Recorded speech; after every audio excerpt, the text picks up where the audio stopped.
തെരഞ്ഞെടുപ്പ് അടുത്തിരിക്കുന്ന അവസരത്തിൽ പൊതുപരിപാടികൾ BJP നേതാക്കന്മാരെ പങ്കെടുപ്പിച്ചുകൊണ്ട് നടത്തുന്ന രീതിയാണ് കണ്ടുവരുന്നത്.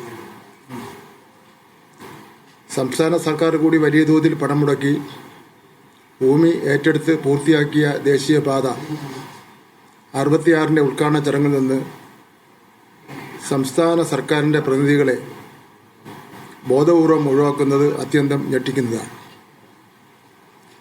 സംസ്ഥാന സർക്കാരിന് കൃത്യമായ ക്ഷണമില്ല, പ്രോട്ടോകോൾ ലംഘനം ഉണ്ട്. ഇത് BJPയുടെ രാഷ്ട്രീയ തെരഞ്ഞെടുപ്പ് സ്റ്റണ്ട് മാത്രമാണ്. ദേശീയപാത വികസനത്തിനായി ഇന്ത്യയിൽ ആദ്യമായി ഒരു സംസ്ഥാന സർക്കാർ നേരിട്ട് പണം ചെലവഴിക്കുന്നത് കേരളത്തിലാണ്. അത് കേവലം ലക്ഷങ്ങളോ കോടികളോ അല്ല, 5580 കോടി രൂപയാണ് ഭൂമി ഏറ്റെടുക്കുന്നതിനായി സംസ്ഥാന സർക്കാർ നൽകിയിരിക്കുന്നത്. ഈ തുക കടമെടുപ്പ് പരിധിയിൽ ഉൾപ്പെടുത്തിയതോടെ സംസ്ഥാനത്തിന് ഏതാണ്ട് 12,000 കോടി രൂപയുടെ ബാധ്യതയാണ് ഉണ്ടായിരിക്കുന്നത്.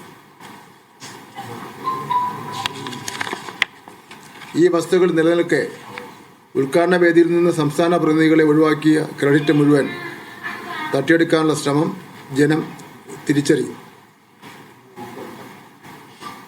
ഒരു സംസ്ഥാനത്ത് കേന്ദ്ര ഗവൺമെന്റിന്റെ പ്രോഗ്രാം, പ്രത്യേകിച്ച് ബഹുമാന്യനായ പ്രധാനമന്ത്രി പങ്കെടുത്തുകൊണ്ട് നടക്കുന്ന അവസരത്തിൽ സംസ്ഥാനത്തെ മുഖ്യമന്ത്രിയെയും വകുപ്പ് മന്ത്രിയെയും അതുപോലെ ഉള്ള പാർലമെന്റ് മെമ്പറെയും സ്ഥലം MLAയും അവരെല്ലാം ക്ഷണിക്കുന്നതിനെ സംബന്ധിച്ചിടത്തോളം ചില പ്രോട്ടോക്കോളുകൾ രാജ്യത്ത് നിലനിൽക്കുന്നുണ്ട്.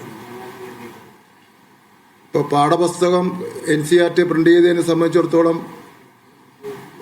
സുപ്രീം കോടതി ഇടപെട്ടല്ലോ. എന്നിട്ട് NCERT ഇപ്പോൾ മാപ്പ് പറഞ്ഞല്ലോ, ഞങ്ങൾ ചെയ്തത് തെറ്റാണെന്ന്. അതേപോലെ ഓരോ കാര്യങ്ങളിലും ഈ ഭരണഘടനാ ലംഘനത്തിൻ്റെ കാര്യത്തിലും പ്രോട്ടോകോൾ ലംഘനത്തിൻ്റെ കാര്യത്തിലും ഗവൺമെൻറ് ചടങ്ങുകളെ രാഷ്ട്രീയവൽക്കരിക്കുന്നതിൻ്റെ കാര്യത്തിലും ബഹുമാനപ്പെട്ട സുപ്രീം കോടതി NCERTയുടെ വിഷയത്തിൽ ഇടപെട്ട പോലെ ഇടപെടേണ്ട സാഹചര്യമാണ് നിലനിൽക്കുന്നത്. ഇവിടെ ഓരോ റീച്ചിൻ്റെയും പ്രവർത്തനങ്ങൾ കൃത്യമായി റിവ്യൂ ചെയ്യുകയും ആ റിവ്യൂ ചെയ്തതിനൊക്കെ തന്നെ നേതൃത്വം കൊടുത്തത് PWD മിനിസ്റ്ററായിട്ടുള്ള മുഹമ്മദ് റിയാസാണ്. കേന്ദ്ര ഗതാഗത മന്ത്രി നിതിൻ ഗഡ്കരിയും നാഷണൽ ഹൈവേ റീജിയണൽ ഓഫീസറും പലതവണ കേരള സർക്കാരിൻ്റെ പ്രവർത്തനങ്ങളെ പരസ്യമായി അഭിനന്ദിച്ചിട്ടുള്ളതുമാണ്. NH-66 എത്രയും പെട്ടെന്ന് നിർമ്മാണം പൂർത്തീകരിക്കുന്നതിൻ്റെ കാര്യങ്ങളുമായി ബന്ധപ്പെട്ട് എത്രയോ പ്രാവശ്യമാണ് നമ്മുടെ PWD മിനിസ്റ്റർ മുഹമ്മദ് റിയാസ് ഡൽഹിയിൽ പോവുകയും ബന്ധപ്പെട്ട മന്ത്രിയും ഉദ്യോഗസ്ഥന്മാരെല്ലാം കണ്ട് ഇന്നിപ്പോൾ 6 റീച്ചുകൾ ഉദ്ഘാടനം ചെയ്യുന്നതിന് വേണ്ടിയുള്ള എത്രയോ സമയത്ത് നിരവധി പ്രാവശ്യം ചോദിച്ചിട്ടുള്ളതാണ്. ഉദ്ഘാടന ചടങ്ങിലെ പ്രാതിനിധ്യം ഇല്ലാതാക്കിയാൽ ഈ ചരിത്രപരമായ സംഭാവനകൾ ഇല്ലാതാക്കാൻ കഴിയില്ല. ഇന്ത്യയിലെ മറ്റൊരു സംസ്ഥാനത്തും കേന്ദ്ര ഗവൺമെൻറ്റിൻ്റെ NH പദ്ധതിയുമായി ബന്ധപ്പെട്ട് ഫണ്ട് കൊടുക്കേണ്ടി വന്നിട്ടില്ല. കേരളം മാത്രമാണ് ഈ വലിയ തുക കൊടുക്കേണ്ടി വന്നത്. എല്ലാ കാര്യത്തിലും അവഗണന പോലെ തന്നെ ഇക്കാര്യത്തിൽ അവഗണന കാണിക്കാൻ നോക്കിയപ്പോൾ ബഹുമാനപ്പെട്ട മുഖ്യമന്ത്രിയുടെ നിശ്ചയദാർഢ്യത്തിൻ്റെ അടിസ്ഥാനത്തിൽ എത്ര കോടി രൂപ ഇനി വേണ്ടി വന്നു കഴിഞ്ഞാലും NH-66 പൂർത്തീകരണത്തിന് വേണ്ടി ആവശ്യമായ സ്ഥലമെടുത്ത് കൊടുക്കുന്നതിന് വേണ്ടി ഞങ്ങൾ തയ്യാറാണെന്ന് തീരുമാനിച്ച ഏക സംസ്ഥാനം ഇന്ത്യയിൽ കേരളം മാത്രമാണ്.